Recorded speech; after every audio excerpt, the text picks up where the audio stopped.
Praise the Lord. मैं apostle Raman हंस आप सभी का परमेश्वर की हजूरी में स्वागत करता हूं। प्रियो, आज मैं आप सब लोगों के साथ एक बहुत ही खास संदेश शेयर करने के लिए जा रहा हूं। इजराइल में एक बड़ा युद्ध शुरू हो चुका है। ऐसा लग रहा है कि जैसे अरमगदोन का युद्ध जो प्रकाशित वाक्य में लिखा हुआ है शुरू होने के लिए जा रहा है। सब देश जो हैं वो इजराइल के विरुद्ध में चढ़ाई कर रहे हैं और ऐसा समय आ गया है कि कुछ भी हो सकता है। वर्ल्ड वॉर 3 भी स्टार्ट हो सकती है। लेकिन as a pastor, as a man of God, मैं आपको यही कहना चाहता हूँ कि सारी कलीसिया मिलकर इजराइल के लिए खास प्रार्थना करें। अगले 24 घंटे में कुछ भी हो सकता है। आने वाले 3 दिन वेरी इंपॉर्टेंट और इजराइल के लिए बहुत ही क्रूशियल हो सकते हैं। इसलिए सब लोग प्रार्थना करें। और मैं आपको बताना चाहता हूँ कि जैसे जैसे ही आप इजराइल को देखते हैं आपको समझ आती है कि परमेश्वर यीशु मसीह का आना कितनी ज़्यादा नज़दीक है। क्योंकि इजराइल हमारे लिए एक रोड मैप है, एक घड़ी की तरह, एक क्लॉक की तरह काम करता है। प्रभु यीशु मसीह ने इजराइल के विषय में यही एक अपने चेलों को प्रोफेटिक बात कही थी। लूका उसके 21 अध्याय उसके 29 वचन में प्रभु यीशु मसीह ने अपने चेलों को कहा, हम 29 वचन से पढ़ेंगे। उसने उनसे एक दृष्टांत भी कहा, अंजीर के पेड़ को और सब पेड़ों को देखो, जूं ही उनमें कोंपलें निकलती है तुम देखकर आप ही जान लेते हो कि ग्रीष्म काल निकट है। इसी रीति से जब तुम ये सब बातें होते हुए देखो तब जान लो कि परमेश्वर का राज्य निकट है। मैं तुमसे सच कहता हूँ कि जब तक ये सब बातें पूरी ना हो ले तब तक इस पीढ़ी का अंत कदापि ना होगा। आकाश और पृथ्वी टल जाएंगे परंतु मेरी बातें कभी ना टलेगी।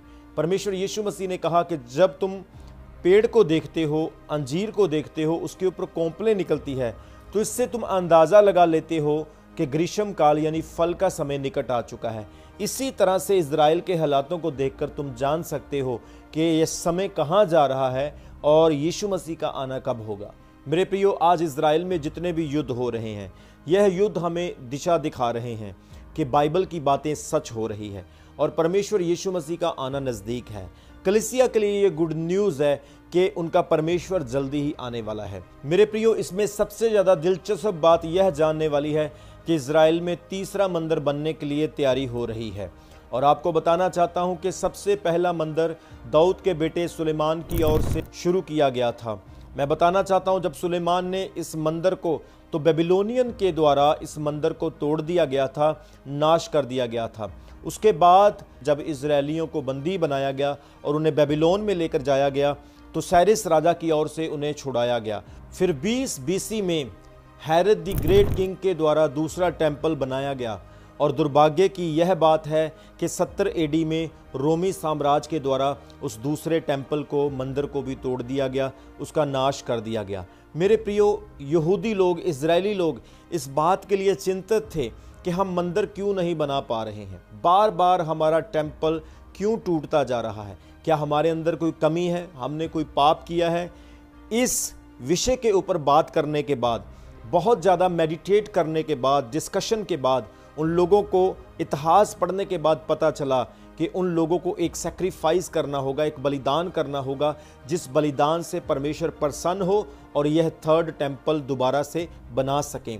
आज थर्ड टेंपल की तैयारी पूरी हो चुकी है और थर्ड टेंपल के लिए जो कंडीशंस थी, इन लोगों को 5 बछियां चाहिए थी, रेड हाइफर्स चाहिए थी, जो आज इनको मिल चुकी है। वो रेड हाइफर्स, वो 5 बछियां जो है इन्होंने अमेरिका से इंपोर्ट करवाई है और वो 5 बछियां जो है उनको सैक्रिफाइस किया जाएगा, बलिदान किया जाएगा और बलिदान के बाद फिर तीसरे मंदिर की तैयारी शुरू की जाएगी। आपको बताना चाहता हूं कि ये जो 5 बछियां हैं, ये इतना आसान काम नहीं था कि उनको फाइंड आउट करना, क्योंकि उन 5 बछियों के अंदर जो गुण परमेश्वर के वचन के अनुसार चाहिए थे वो यहूदियों को नहीं मिल रहे थे। लेकिन फाइनली हजारों साल की मेहनत के बाद, प्रार्थनाओं के बाद, इन्हें अमेरिका से वो 5 बछियां मिल गई और उन्होंने उन्हें इजराइल में बुला लिया, इंपोर्ट करवा लिया। आप सोचेंगे अपोस्टल जी इतनी मेहनत की क्या बात है, कोई भी बछियां पकड़ो और सैक्रिफाइस कर दो, उसमें कौन सी बड़ी बात है। लेकिन मैं आपको बताना चाहता हूं, इसीलिए हजारों साल लग गए, इतनी मेहनत करनी पड़ी। उन रेड हाइफर्स को सैक्रिफाइस करने से पहले उनके अंदर 4 गुण फॉलो करने चाहिए। सबसे पहला गुण, उन बछियां के ऊपर लाल रंग के बाल होने चाहिए। किसी और कलर का नहीं, जैसे ब्राउन आ गया, बीच में वाइट कलर का बाल आ गया, ऐसा नहीं होना चाहिए। सारे बाल रेड होने चाहिए, प्योर रेड होने चाहिए। और दूसरा गुण, वो खेत में कभी भी काम ना करी हो, कभी उनके कंधों पर जुआ, जिसे हम योक कहते हैं, वो ना रखा हो। जैसे कि बहुत सारे पशु खेतों में काम करते हैं, लेकिन वो बछियां ऐसी बछियां हो जिन्होंने कभी खेतों में काम नहीं किया है। और तीसरा गुण उनके अंदर होना चाहिए कि वो 2 साल से बड़ी और 4 साल से छोटी होनी चाहिए। और चौथा गुण, उनके शरीर के ऊपर कोई और धब्बा नहीं होना चाहिए, कोई और साइन नहीं होना चाहिए, सिर्फ वो रेड कलर की प्योर हो और कभी प्रेग्नेंट हुई ना हो। ये शर्तें, ये कंडीशंस उन 5 बछियों में होनी चाहिए, तब जाकर के यहूदी लोगों का सैक्रिफाइस सफल हो पाएगा। लेकिन मैं आपको बताना चाहता हूँ, ये 4 गुण उन 5 बछियों में मिल चुके हैं और अमेरिका के मैक्सिको से उन बछियों को वापस इज़राइल में लाया गया है और यहूदी लोग सैक्रिफाइस करने के लिए टोटल रेडी हो चुके हैं। जैसे ही तीसरा मंदिर यह स्टार्ट करने लगेंगे, इन 5 बछियों को सैक्रिफाइस किया जाएगा, तो तीसरे मंदिर का निर्माण होना शुरू हो जाएगा, जो कि यहूदी लोगों का हज़ारों सालों से सपना था। लेकिन मेरे प्रियो, मैं आपको बताना चाहता हूँ, जहाँ पर इन्होंने तीसरा मंदिर बनाना है, वहाँ पर ऑलरेडी मुस्लिम लोगों की एक मस्जिद बनी हुई है। उसे तोड़ना बहुत ही मुश्किल है। अगर उसे तोड़ा गया तो बहुत बड़ा युद्ध हो सकता है, पूरी दुनिया में एक बड़ी लड़ाई शुरू हो सकती है, एक बड़ी कंट्रोवर्सी हो सकती है। लेकिन यहूदी लोग उस मंदिर को बनाकर ही रहेंगे और जैसे ही ये उस मंदिर को बनाएंगे, ये अपने लिए एक मसीह को खड़ा करेंगे। जैसा कि इन्होंने यीशु मसीह को मसीहा नहीं माना है, इन्होंने प्रभु को ग्रहण नहीं किया है, इसीलिए इन्होंने उस वक्त यीशु मसीह को पकड़ा और क्रूस पर चढ़ा दिया। वो मसीहा था, वो परमेश्वर का पुत्र था, इन्होंने उसे ग्रहण नहीं किया। उस सच्चे परमेश्वर के पुत्र यीशु मसीह को क्रूस पर चढ़ाकर उसे मार दिया। लेकिन वो जिंदा परमेश्वर था, इसलिए मुर्दों से जिंदा होने के बाद वो स्वर्ग चला गया। तो अब ये अपने लिए मसीह खड़ा करेंगे और कहेंगे कि यही हमारा मसीह है, यही हमारा सेवियर है, यही हमारा बचाने वाला है, जो दूसरी कौमों से, दूसरे देशों से, हमारे दुश्मनों से हमें बचाएगा। जैसे ही तीसरा मंदिर बनाया जाएगा तो बहुत बड़ा विवाद हो जाएगा। जो प्रकाशित वाक्य में अरमगदोन की लड़ाई के बारे में लिखा है कि पृथ्वी की सारी नेशंस, सारी कौमें वहाँ पर इकट्ठी होगी। एक ऐसी वादी जिसे अरमगदोन की वादी कहा जाता है, वहाँ पर सब युद्ध करने वाले इकट्ठे होंगे। प्रकाशित वाक्य की किताब के अनुसार वहाँ पर बड़ा युद्ध होगा, घोड़ों की लगामों तक लहू बहेगा, समंदर की रेत के किनकों के समान वहाँ पर सैनिक पहुँचेंगे और एक बड़ा युद्ध हो जाएगा। जकरिया की किताब के अनुसार, उस भविष्यवाणी के अनुसार, कि उस वक्त यहूदी लोग जो हैं वो परमेश्वर को पुकारेंगे। जो मसीहा उन्होंने चुना था, असल में वो मसीहा नहीं होगा, वो मसीह विरोधी होगा, वो एंटी क्राइस्ट होगा। 7 साल का महाक्लेश होगा।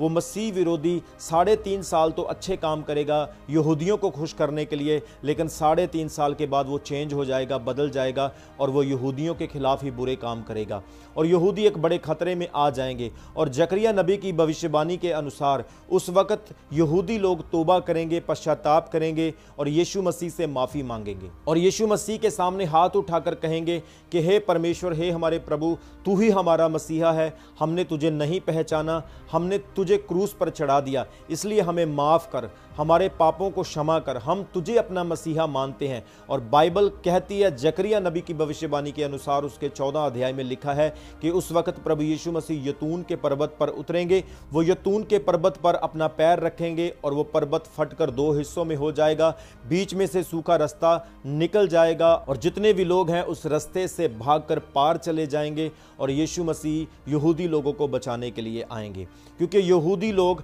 परमेश्वर की चुनी हुई नेशन है। बाइबल के अनुसार और इतिहास के अनुसार प्रभु यीशु मसीह इज़राइल देश के बैतलहम में पैदा हुए।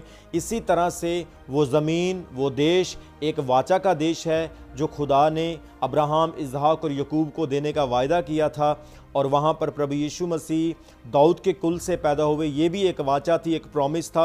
इसीलिए परमेश्वर उस ज़मीन को, उस नेशन को प्यार करते हैं, क्योंकि जो उद्धार है, जो मुक्ति है, वो यहूदियों से है। इसीलिए प्रभु यीशु मसीह ने यूहन्ना उसके 4 अध्याय में सामरी औरत को कहा था कि उद्धार जो है वो यहूदियों से है, क्योंकि यीशु मसीह खुद यहूदी थे। मेरे प्रियो, उस वक्त प्रभु यीशु मसीह यहूदियों को बचाएंगे। और भी मैं इसके विषय में आपको बहुत कुछ बताऊंगा और विस्तार से इसके लिए एक मैसेज बनाऊंगा जिससे आपको समझ आ सके। सो हमने जो वचन को सीखा है कि इज़राइल में जो कुछ भी हो रहा है वो सब कुछ सिग्निफिकेंस है, इम्पोर्टेंट है, हमारे लिए एक ध्यान रखने वाली बात है कि वहाँ पे जो कुछ भी हो रहा है वो बाइबल की सारी बातें और भविष्यवाणियों का पूरा होना है। तो कलीसिया के लिए ये गुड न्यूज़ है कि परमेश्वर ने आपको समय दिया है कि आप ज़्यादा से ज़्यादा लोगों को प्रभु यीशु का सुसमाचार सुनाएं, लोगों को पाप से मुड़ने के लिए प्रेरित करें कि वो परमेश्वर को अपना जीवन दे दें। सच्चा जीवित परमेश्वर सिर्फ एक ही है और उसका नाम यीशु मसीह है, उसके अलावा और कोई नहीं।